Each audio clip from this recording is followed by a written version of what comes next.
In this video, we are going to see how we can deal with the payment for the liabilities cleared. As you can see here on 1st of January, accrued expenses paid by cash. Now, accrued expenses simply means bills payable. If we check the first sheet, we have the accrued expenses as a payable recorded as an opening balance, and now it's being cleared. But since this is a non-trading activity, that means this is not connected to the normal course of business. Our normal business is buying the raw materials and selling the finished goods as shirts and pants. We buy the raw materials like cloth, like bukram, and we sell the finished goods like shirts and pants. So this is not directly connected to that. So if the transaction is a non-trading activity, we will use the journal entry for that. To enter the journal entry, we will simply go to the banking area, and from here we see journal entry. Otherwise, you can go to this task, and from here you can access it as well.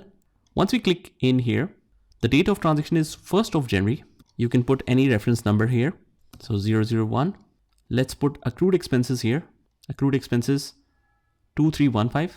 Description, I'll just copy and paste it from the particular section here. Debit is 200,000. By the way, guys, if you're unable to copy it directly, what you can do is just go inside the cell by double clicking it and then copy the figure and paste it right here. And credit is cash on hand. So cash on hand is now selected, and just copy and paste the balance here as well. Just make sure the transaction is not out of balance. Out of balance should show 0. And after that, you should be able to save it. It says you are about to save the transaction that is not in the current period. Do you want to continue?